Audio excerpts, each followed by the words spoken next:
Alors la Gemara de ce matin, Berachot 25b, Tanu Rabbanan Chachamim nous enseigne, Biknisato Ma Omer. Alors la Gemara prend un peu au milieu d'un sujet. Juste avant ça, la Gemara parlait de la longue vie de Rabbi Nechonia ben Akana.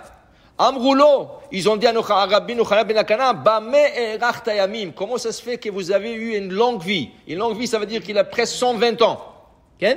Là, juste après, la Gemara dit qu'ils ont remarqué que Rabbi Nechonia ben Akana, quand il venait étudier, il murmurait quelque chose. Quand il rentrait et quand il sortait. Alors Amroulo, ils lui ont dit, qu'est-ce que tu es en train de dire? C'est quoi cette prière que tu es en train de dire?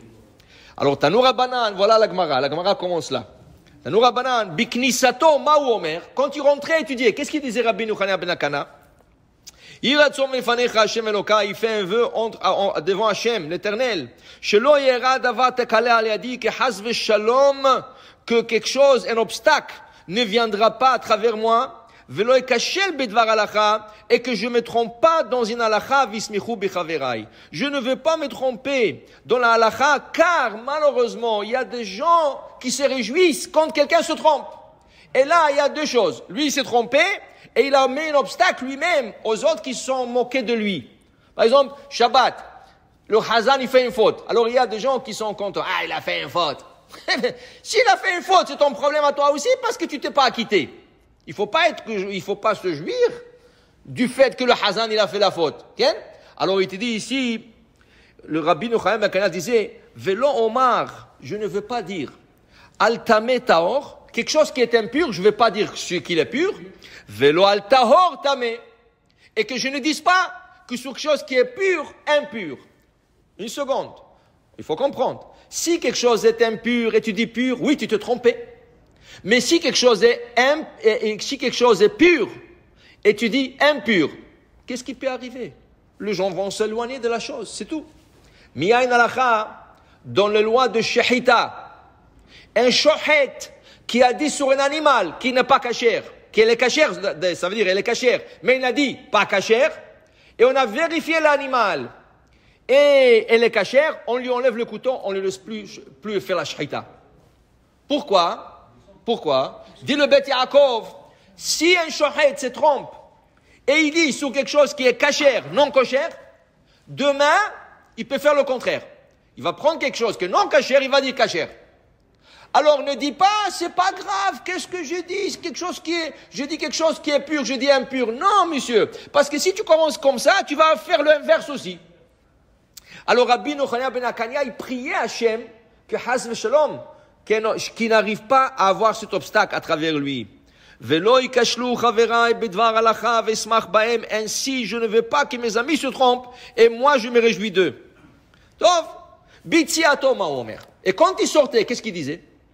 Il finissait à étudier toute la journée. Quand il sortait, il faisait une prière. Quelle est la prière qu'il faisait? Maomer, je te remercie Hachem, que tu m'as donné la chance de m'asseoir à étudier. C'est pas tout le monde qui a la chance de s'asseoir à étudier. Il y en a qui travaillent, il y en a qui ne peuvent pas étudier, il y en a qui ne sont pas capables d'étudier. Si je suis arrivé déjà à étudier, merci Hachem. Merci Hachem. Et il dit aussi, il continue en disant Hachem, vous savez Hachem, il y a des gens qui peuvent étudier, mais quand ils n'ont rien à faire, ils vont dans un café. Yoshve Keranot, c'est un café. Et il s'assoit là-bas, il papote. Il s'assoit là-bas avec ses amis, et il parle des nouvelles, il parle de tout ce qui se passe dans le monde. Alors, tu as la chance d'étudier, tu peux étudier, pourquoi tu ne t'assois pas dans Beth Midrash?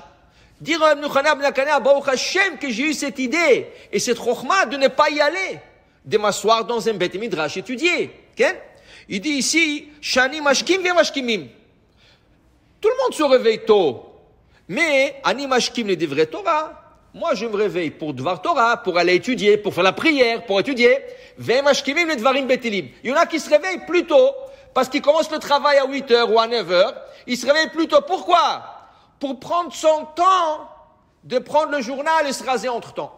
Il se rase et il regarde toutes les nouvelles. Monsieur, tu te mets 45 minutes de lire le journal depuis la première page jusqu'à la dernière page.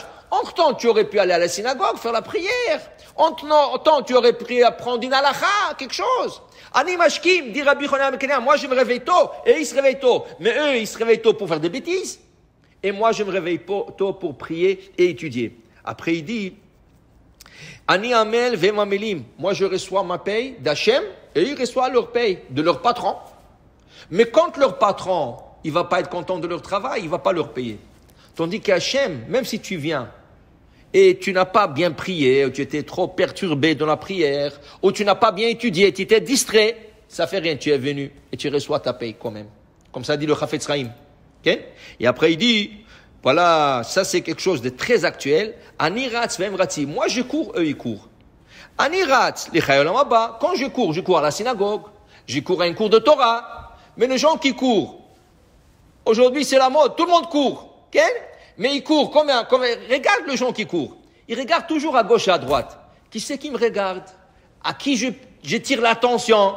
Tu vas à quelques pays, tu vois, les gens, il y a de courses de cours. Il dit, mais moi je cours au moins à la synagogue, Beth Midrash, les Chaya Olam Haba, ça va m'amener de notre monde, dans Olam Haba, de Gan Eden. Eux ils courent, où est-ce qu'ils courent? Directement aux bouches de Satan. Il dit, dans la vie, il faut faire un calcul. À un certain âge, tu arrives à un certain moment, il faut savoir les priorités de la vie. Et ça a donné la longévité au Rabbi Nechonia ben Akania. C'est comme ça qu'il a vécu presque, je crois qu'il a atteint le 120 ans. Alors il a dit voilà, il rentrait, il faisait sa prière, et en sortant, il faisait aussi sa prière. Amen ve Amen.